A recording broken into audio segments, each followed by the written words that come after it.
Hello and welcome to this episode of Kennedy Saves the World. Maybe you read my column in the Daily Mail about Taylor Swift going to the mattresses. The billionaire-esque songstress she has been pretty much out of sight, except for a few little sightings of just her and Travis here and there. No Brittany Mahomes and certainly no Blake Lively. And that's because Taylor Swift is ghosting the world. There are a lot of people, there's a lot of speculation that because she was dragged into the Blake Lively, Justin Baldoni lawsuit, that maybe she's hiding because she's so disgusted by Blake. If that were the case, she would just trot out another beautiful blonde bestie and make Blake feel really bad about herself, which she's probably already trying to do because, the word is from various camps and insiders that Taylor Swift is so done with Blake Lively and she's not speaking to her.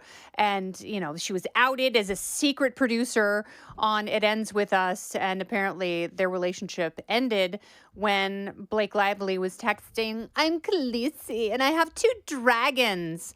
And it's a Game of Thrones reference. And the dragons, of course, being Taylor Swift and Blake Lively's husband, Ryan Reynolds. So now Taylor Swift is nowhere to be seen. So I started thinking about this and it made me realize she has plenty of money. She's in a happy relationship, but she's also the kind of person who lives for her own publicity. And she's a total control freak who has to control the narrative whenever there is something in the news about her. And she has been ubiquitous in headlines for a few years now.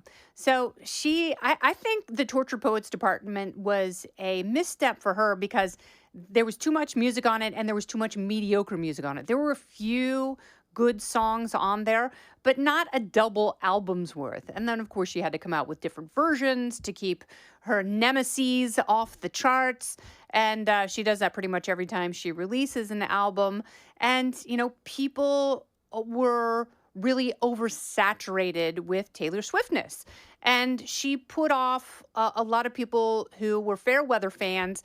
And, maybe after shelling out thousands of dollars to see the Eras tour, which by all accounts was phenomenal, fantastic, and completely fulfilling for music fans, not just Taylor Swift fans. But after spending that much and seeing enough of her, they had had enough of her music. The one thing that is incredible about her is she has been able to transform herself and her image, and there has been a process of reinvention that is as aesthetic as it is creative, and she has been able to transform and evolve over the years. She's an incredibly prolific musician, and the fact that she has stayed relevant for as long as she has is a testament to her creativity and her talent and her star power, but also her control and her need to shape the story at every possible turn. And she is incredibly honest in her songwriting. But now that she has disappeared, it makes people wonder why. It's because the album wasn't very good. She didn't take enough time writing, producing, and recording the songs. Maybe not necessarily in that order, because you have to record them really before you produce and change them. But the point is, she didn't take enough time for her creative process. And it showed because she was putting so much into the tour and then so much into her relationship with Travis that the music actually suffered. So when she went to the Grammys, she was really sort of rejected by the Academy there. They would much rather single out people like Sabrina Carpenter and Chappell Rowan, and Taylor Swift has had plenty of chances to win Song of the Year and Album of the Year and Record of the Year, and they gave a lot of those accolades to other artists, particularly other women, like Beyonce, whose album Cowboy Carter also kind of sucked. And I would say it wasn't even as good as Torture Poets Department, the Torture Poets Department, the TTPD. But the point was that was the Academy thumbing their nose at Taylor Swift, saying, if we are going to give you more awards, you've already got enough, then it has to be for something absolutely extraordinary, which it wasn't. So it could be as simple as she is taking a year off. She's completely burned out. She just wants to be with a normal guy in a normal city and live her life. I'm not crying. I have a throat bubble. I get worked up about other things, but not Taylor Swift and her relationship. It's really not that moving. But The point is, maybe she just wants to live the kind of ordinary life that she hasn't had since she was a late teenager, and that is totally understandable. But I do think it's after a series of rejections at the Grammys from NFL fans who were absolutely sick of seeing her mug, and no one wanted to see her during the Super Bowl, so they really didn't show her. And of course, she was also rejected by voters. Here for so long, she had been staying out of politics because Republicans buy pop country records too. And that was her motto going, throughout her late adolescence and into her 20s. And then when Marsha Blackburn ran for Senate in Tennessee, she's like, I'm going to make a stand. And it didn't really make a difference when she endorsed Kamala Harris after Harris won the one and only debate she had with Donald Trump. The next day, a lot of people, particularly Democrat pundits, came out and said, that's it. Harris has sealed the race. She has sewn everything up. She did exactly what she needed to do and had a forceful, competent debate performance. So Taylor Swift came out the next day and was like, I'm a cat lady and I'm endorsing Kamala. It didn't matter. It actually might have made voters even more angry. And the ones who were on the fence voted for Donald Trump because they don't want to be told how to vote by someone who is rich and beautiful and for whom an economic downturn would be meaningless because it's not going to affect them. It's really easy for someone like that, someone like George Clooney, to tell you how to vote when a person, with big money, high taxation aspirations will force policies through Congress and sign them that will make your life worse.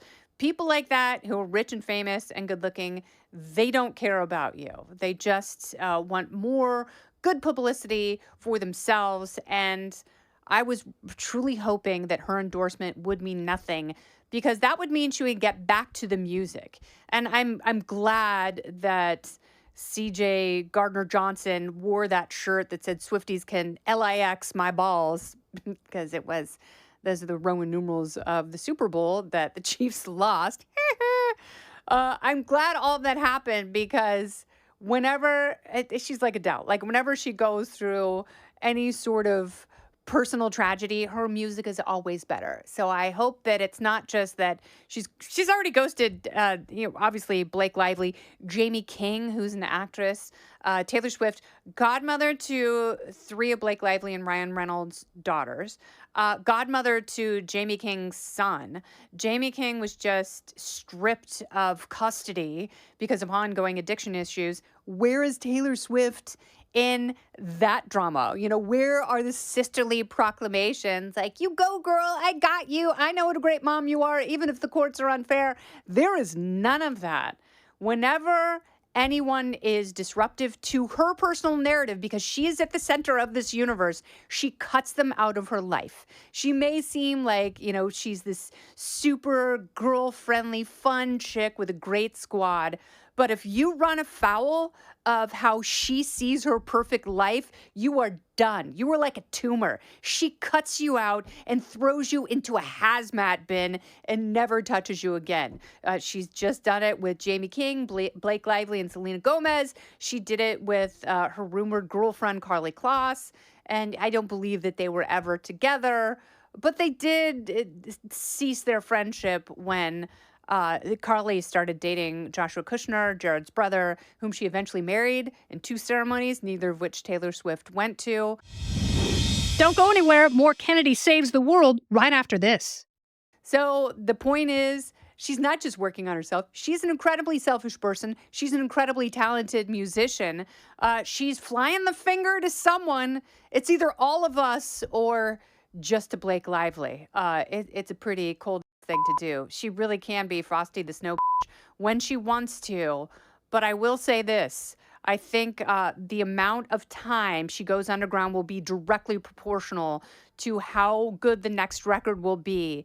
So, Taylor, take my advice. Stay away. Keep writing because I have a feeling it will work. This has been Kennedy Saves the World. I'm Kennedy.